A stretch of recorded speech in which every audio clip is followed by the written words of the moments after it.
Notations: extended aspect repair constitutional capabilities. At a higher level, we have the presidential candidate panel system that is encompassed by our forefathers, yet underutilized. A function in this area is that you have the ability for parties to submit material at a different contextual level. This is to say, it's actually also at a different judicial style level. The ability to sue and do a highest court filing.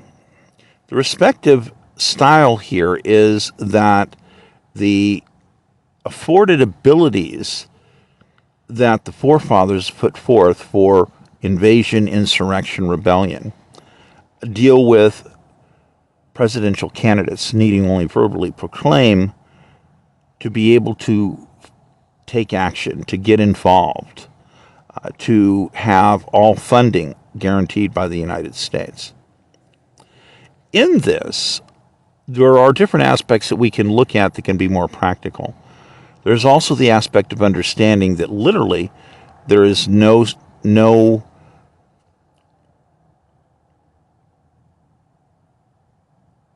double jeopardy, and that there's literally, if you read it, an endless capability of refiling for appeal to the Senate. Now, this basically means that arguments have to be high-end. There's a reason. We're talking about a different structural stage for different types of arguments. Normally, people would go to the courts and say an issue may be unconstitutional and get the court to decide and say, well, there's something definitely wrong there. But if we're going to work with other aspect area issues, major repair items, we have an extensional option here to look upon a different aspect capability that in spirit is all there. The ability for a presidential candidate or presidential candidate panel to be able to effectively bring forth a form of suit, which basically is more like an informative and demand for upgrade, a demand for correction. This brings about different, unique aspects for mega changes. I foresee this aspect area as something coming as some people would refer to it as a form of czar capability, but it's not limited to just one person. There can be many people. But again, there has to be a quality in the arguments, and there has to be a need and reason logic for the arguments in order for effectively the Senate to say, yeah, actually this guy's onto something. Let's fund him. Let's make sure he gets funding. Let's see what this turns into. Let's get this developed. Let's work this issue forward. In many ways, it's almost like a presidential power. So this brings up items that have possible needs to be dealt with. Of course, the end result of this is that this is, in effect, as though recommendations in many cases for many of the aspects. Although there is the legalistic viewpoint in which basically you can have issue areas where the findings are of a superior knowledge nature and can deal with different types of specialty issues that literally are constitutional items that would be high judicial proceedings.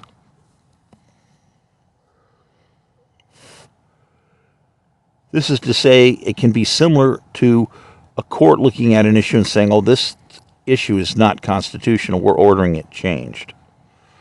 So this can have a lot of different aspects. And this essentially is within the spirit of what our forefathers have laid out. I foresee a lot of different changes here. I could say predictively that I believe that it is justified to consider secondary governance voting ideas. This puts forth an understanding that we already have different forms of mass governance taking hold at a private level. Retirement accounts, investment accounts, business coalitions, respective to different types of ideas, concepts. We now have the ability to say that opening up certain types of territory for new options or to deal with certain special options can in effect be reasonably justified. This means that as we're working closer into dealing with more of blockchain types of technology, that basically it's possible for us to open up secondary governance voting to literally the public. So literally every citizen can have a governance voting participation to deal with many types of issues. In fact, some of these issues can have a form of pre-prep suggestive demand, so to speak, from the people that in effect may require additional processing. I would foresee that most items would fit in that category. So in other words, that Congress and or the Senate, but it can't even be the White House, can basically be compelled, summoned, suggested, requested idea determinations, etc., to basically take action. Some of these items can end up becoming approved where they run kind of separately, but ultimately you would have to say that the Senate would be the one that would have the ultimate say in. This is not to say that Congress wouldn't necessarily be able to participate in certain items, but if Congress does something, it also has to get approved by the Senate, which is actually a good thing in certain areas. So there's a lot of areas where this could be looked at. In my vision, so to speak, of what I believe we need to consider is a road that steps back to our original constitutional origins with concepts that are both in fairness for the average citizen, as well as various ideas that deal with encompassing the needs of national security and the needs for national economic security. And one could even go on and say health issues, various other ideas. So this can add about a different form of voting system. Instead of us having normalized ballots where people go to the polls, basically people can have an account. It's open for everybody. So it's a blockchain connected item. And because now basically everybody does have devices like a cell phone or a computer or access to them, it makes complete logical sense for people to be able to participate in these areas. There can also be prerequisites. In other words, in order to validate yourself, you have to get checked out. And this can be as simple as we have X number of videos that deal with the subject material. And in all reason, to be reasonable, in order for somebody to vote on it, they need to have some kind of understanding, which means they need to be able to apprise themselves of the material. And this can be, in many cases, as simple as some reading material or as simple as watching videos. And this can be a very informative and a very stimulating interaction. There's a lot of issues that can be talked about, from governance involving financial upgrades, the modifications of new hard asset generation programs, and these can have a lot of different aspects where new types and styles of business concepts can be addressed. Because now we also have unions, guilds, organizations, etc. But when we're considering that we have lots of different types of retirement investment programs, all of this comes into points and beings where some of the issues that I've already talked about can, in effect, be items that can be dealt with an extended governance participation. So yes, this is voting, but it affords different concepts and ideas. We can have a submission of a lichen type of one of the concepts where I talk about guaranteed profit, guaranteed workability with hard asset generation. This means the controlling of the printing of money for certain stimulus purposes. Now, this can be backed, for instance, why would this proposal be working? Because someone says we want to include the use of our Social Security account to provide the guarantor completion project insurance, which is quite different. In other words, it's not fronting all the money for the operation. It's not doing the loan. It's guaranteeing the project, which means the loanability still comes through Fed sourcing. But the guarantor insurance concepts usually deal with insurance that is 1% or less sometimes on many types of projects.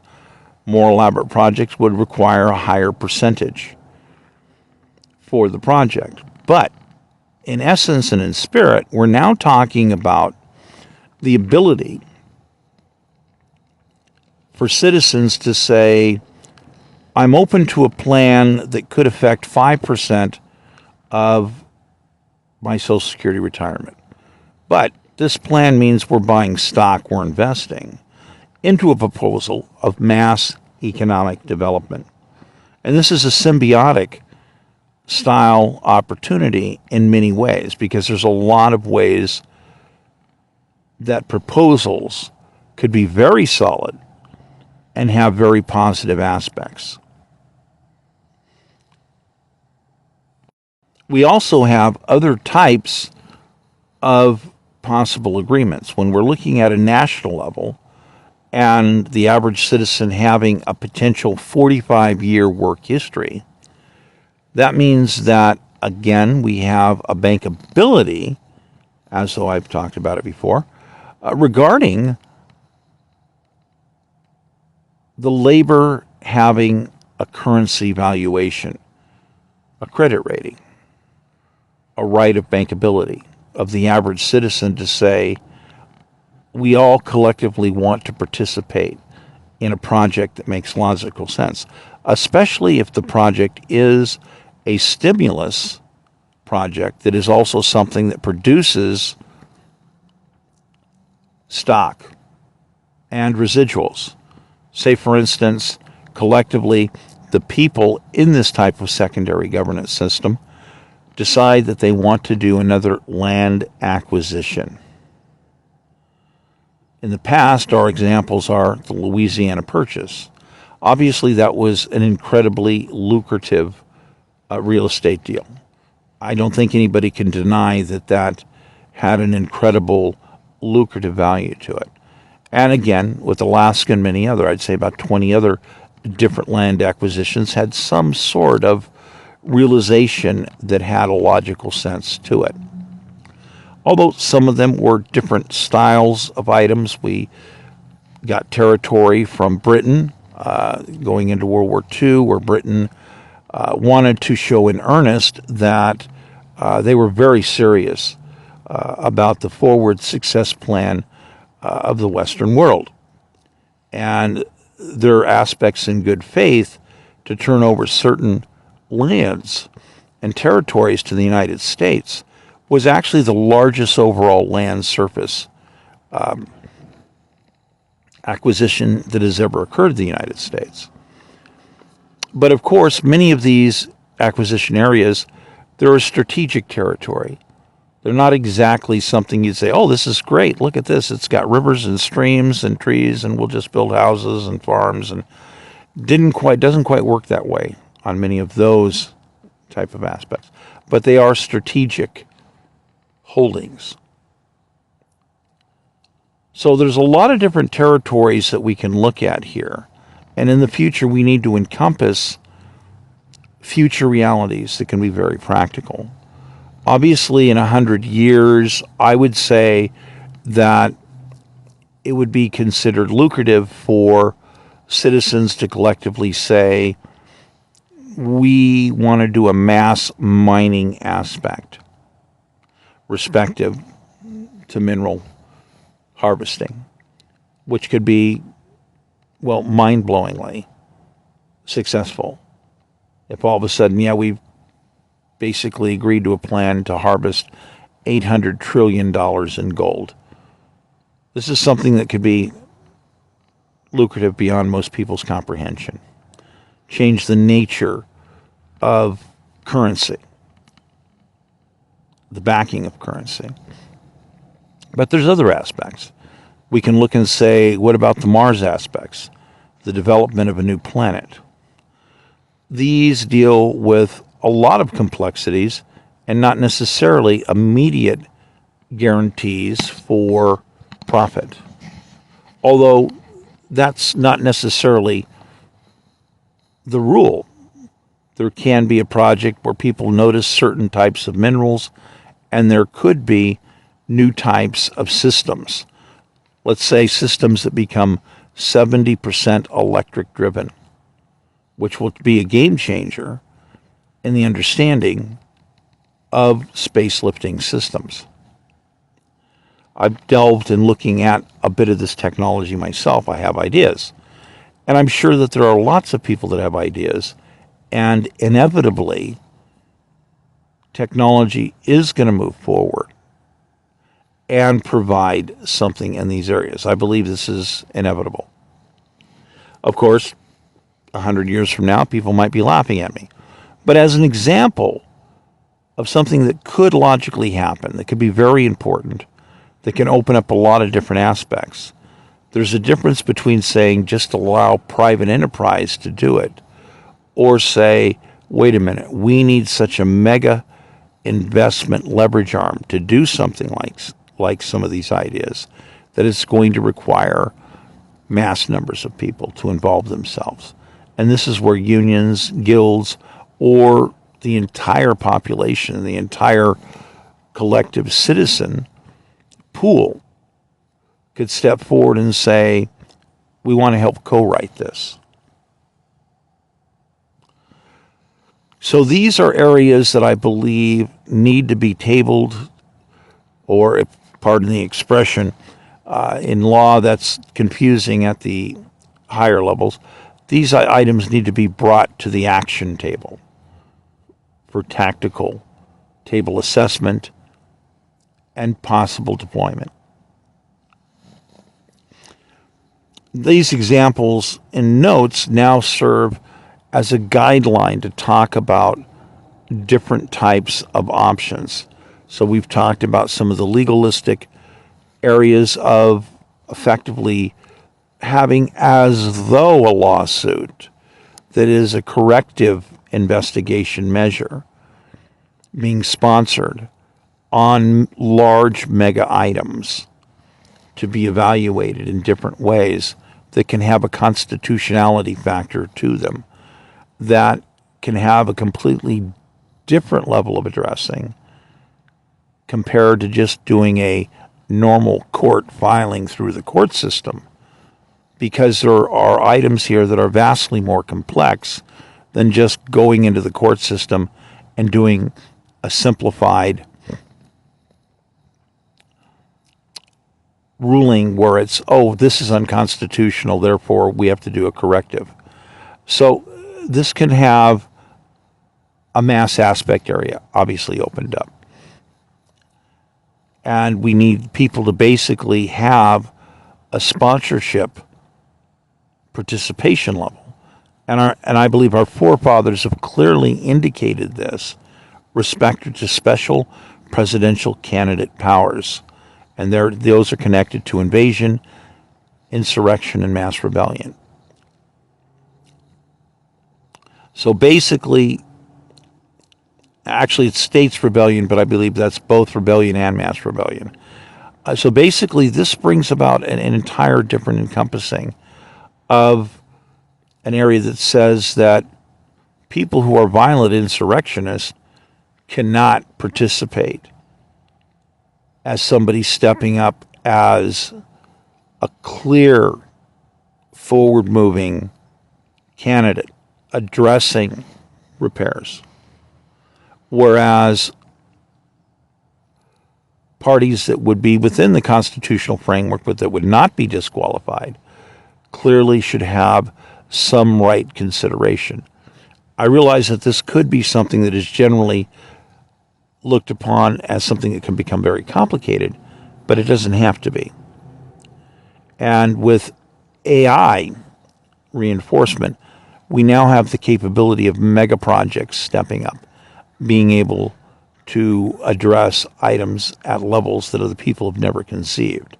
It's part of the package designing that I've been working on for 20 years, to be able to have certain capabilities and do this. So with that having been said, that's going to lay out the base notes of proposal areas so that we can begin to get a grasp on better high-end hierarchical solutions that also encompass the new governance and capabilities for all citizens, especially if there's a win-win financial area that we can guarantee profitability.